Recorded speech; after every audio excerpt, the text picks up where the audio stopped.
Yes guys, what is happening and welcome back to the channel. So in this video, I want to do something a little bit different. This is not going to be any sort of fitness related. So if you're here for the fitness content, you're not going to get it, but it is something that's really, really important. So as you can probably tell by the title of this video, I'm going to be talking a little bit more about how I went from a lost 21-year-old to living life on my terms, where I am now in Spain, being able to travel, all this sort of stuff in the space of literally like 7 or 8 years.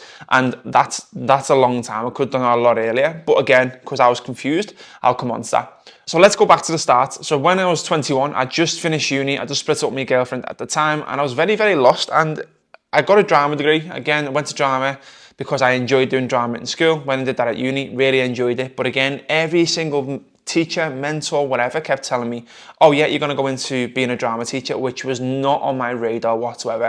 And I knew that's from the start, like, it's not what I wanted to do. So I came out to uni, I was like, what now? Like, I haven't really got a job. I was working in a bar, I think, at the time, or I can't remember what I was doing. And I felt really, really lost. And a lot of my close friends would say this. And one thing that I did was I went traveling on my own. So I went traveling to Sri Lanka for 5 or 6 weeks on my own. I wasn't there on my own, but I went on my own, and that changed my life. I went there to teach drama and English to kids or underprivileged kids, disabled children, etc. And when I got there, I was 1 out of 7 people. I knew that 6 people were all girls. The mentor or the person that was taking us around was a female as well. So I flew across to the other side of the world on my own to do this thing, and I was the only lad. So that was a massive, massive part of my life because it proper taught me loads about cultural differences. I got really clear on a few things, but that wasn't the switch that flicked in terms of get to where I am now. And this is what I want to get to is like, you might not know where you're going, but I guarantee is if you keep working on yourself and you keep focusing on the process, you'll get to where you want to be.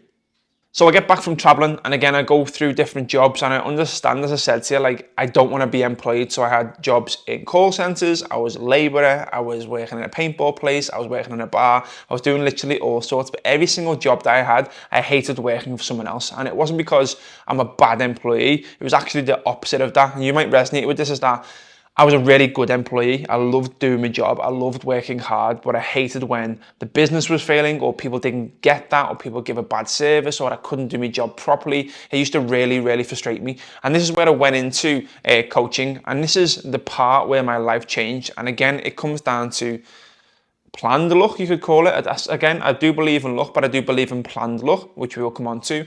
It could be the right timing. It could be understanding my passion at the time. It just could have been trusting the process. And that's exactly what I did at the time.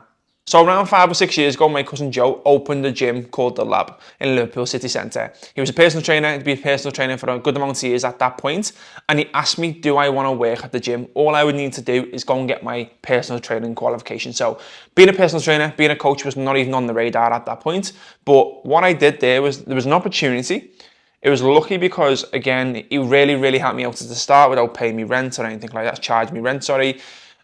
Good timing and a little bit of planned luck. And also it fell in line with my passion at the time. So at the time I was massively into fitness, always have been, and I sort of understood that over the time that I did it, from football to Thai boxing, and then going into the gym, and then trying this and playing golf, and basically everything you can think of, I've done it. And it fell in line with what I do as a passion. So as I said, timing, a little bit of luck, opportunity, and passion all fell into one. So I thought, why not go ahead and get it? Even link this to good business in terms of if you're starting out something, or you want to start something, or you want to create a change like I did, you want to develop a high ROI skill, so a return on investment skill, and it requires no money. And that could be, or a little bit of money in terms of might be buying a course or whatever, but that could be a service-based business, i.e. personal training, coaching, consulting. It could be content creation. Again, there's loads of opportunity now in terms of coaching, and there's also coding. They're the 3 big pillars that I think you can get started without much investment.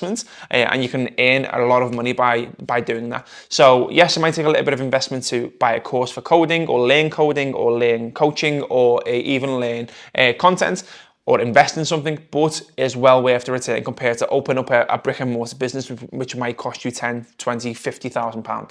This is where the story really changes. And again, I'm not saying, oh my God, look at my life, look what I've done, and you should be like this. But I just feel like I had an inkling that I wanted to speak about this, and that if it inspires someone or it makes someone's decision a little bit different, that's all I want from this video in terms of Everything that I've done has came down to a choice of decisions, and the decisions that you make will ultimately determine what you get after. So I made some really good decisions earlier in my life, which I didn't know at the time, but now looking back, it's fell into where I am right now. So one of them decisions was always knowing what I wanted in terms of, I know I didn't want to be employed, which we spoke about earlier. I also knew the hours that I didn't want to work. So a lot of people, personal training, if you're a personal trainer or you've had a personal trainer or you can think about a personal trainer, they work based on other people's schedules. So before work, middle of the day, after work. So them hours were 6 till 12 and then 2 till 8 every single day, because they're the only times that people could do. And after a couple of years of working, I understood that I didn't want to work them hours. And that's when I had to change my diary. Yes, I lost a little bit of money and cut back, but I worked morning times only because that's the life that I wanted to live. And again, it can be quite scary to do that, but you've got to understand that if that's what you want and that's how you see yourself living and how you see your day-to-day living, again, living life on your terms, that's what you've got to go ahead and do. And a couple of other things that are, again, not related to anything to do with fitness is, number one, investments, and number two is house. So these are two things that I'm very, very proud of myself. And again, I would recommend doing this for people who want to live this certain life. And number one is investments. So I invested early in terms of just into funds, round up money, spare cash, putting money away. And I always think that's a good thing for obviously compounding over time, but then also security and having a little bit in your back pocket for a rainy day, in case you do want to go and start a business, in case you do want to go and do something else, in case you do need a little bit of lump sum of money. Really, really recommend anyone investing some money from as early as possible, whether that's 20, 25, whatever. Start putting money away, because at the end of the day, you're not putting money somewhere that you can't access it. You're just putting money into a different place. It's still your money, and that's what you've got to understand. And I think having that in your head is that you've got a pot next there if you need it is always good for mental health. And the house situation, I think, is really important for people of my age. So I'm 29. Again, a lot of people earlier than me, maybe later than me, are going to be buying their first house. And I see it all the time, is that people go in and try and buy a 200, 300 grand house and the mortgage is absolutely through the roof, just because they want to skip that first step, or social media's portraying that everything's got to be perfect, or they can post content about it, or whatever it may be. I don't know, but what I did from the start was me and Abby both decided that we're not going to do that, and we're going to buy a smaller house and a cheaper house. Our house cost less than our cars put together, probably. But it did, until we put money into it and we earned money from that. So when you see the likes of me traveling here or us traveling here to Spain, 4 weeks, 5 weeks, whatever it is, whenever we need to, is because our house doesn't affect our situation. And that's the big point, is that if you want to live a life on your terms, I've always knew that I don't want to be tied down to something in terms of, if I want to get up and go just on the whim, we can do that. And that's due to the decisions that we made from buying a house like that, as opposed to jumping into a massive house. And again, do I like houses? Do I want a massive house? Absolutely. But at the moment, I'd rather be able to leave my car, leave my house, come over here for a bit and not have to worry about the burden of finances or anything like that. And that's just due to the decisions that we made earlier on in our lives, which massively helped us here. Maybe should have put a little bit earlier, but the business as well. So obviously when I went from being a personal trainer to transitioning into online coaching, again, it was all about timing, decision making, and a little bit of luck as well. Because when I started online coaching, it was actually the first day of lockdown. And again, this is where I think about decisions and having a little bit of money saved. Is the gym shut, that was my only income on the Friday. On the Sunday, I signed up to a mentorship, which was about how to build an online coaching business on the Sunday. So straight to the start of lockdown, which was the hype of online coaching, in my opinion, I learned about what to do and the best way to do it. And then from that point, my business really took off because, one, I was pretty new to the game. Again, fell into it in terms of planned luck, because I made that decision that I'm going to invest in this because ultimately I needed to get that off the ground. And number three is that I realized that over time, it fell in line with what I wanted to do. I didn't want to be tied down. I didn't want to go to the gym 6 a.m. and finish at 8 p.m. I just didn't, because how long can that last? What happens when I'm a dad? What happens when I'm older? All these sorts of things start to play into that. What happens if I'm working till 8 p.m. every night, but then Abby finishes work at 5 p.m. and we can't see each other, and that affects that, and blah, blah, blah.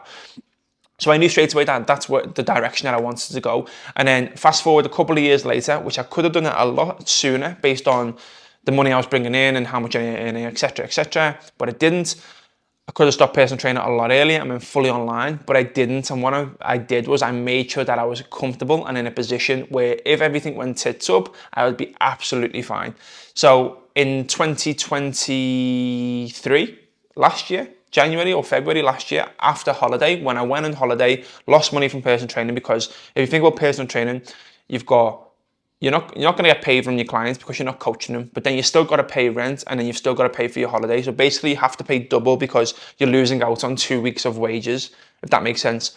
And that really flipped the switch, and I was like, why am I doing this? So as soon as I came back from the holiday, I went fully online. And then over the last year and a half, I've absolutely took off with that in terms of I've been a lot more on this.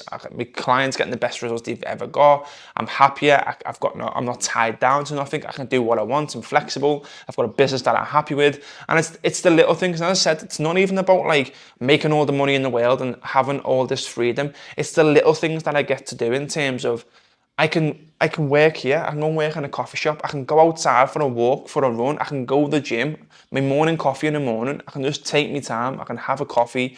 All these little things are massively, massively important for my fulfillment.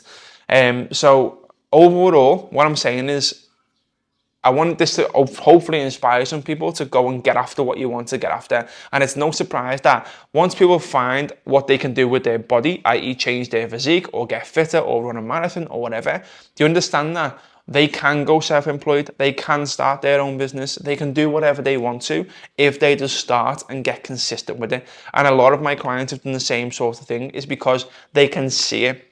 So hopefully this inspires someone who's sort of on the fence or maybe a little bit lost or doesn't know what to do, to spark something in them to start. And if anyone's got any questions after this about anything I've spoken about, or you need help with anything, just drop me a message on Instagram or post something in the comments below and I'll be able to help you out. Like, that's it. I can just give you advice. I can talk to you more about what I've done, what's worked for me, etc. But I thought it was important to lay out this point. And as I said from the start of the video, I just had a little bit of an inkling. I need to speak about this. So yeah, hope you found that video useful. Hope it didn't come across like, oh my God, look where I was, look where I'm at now, because it's not that. And I'm nowhere near where I want to be. But I wanted to showcase what happens when you make smart decisions and you have delayed gratification. That's the most important part. So hope you find this useful. If you did, please do let me know. Drop it a like, drop it a comment. If you're not, subscribe to the channel, and I'll catch you in the next one.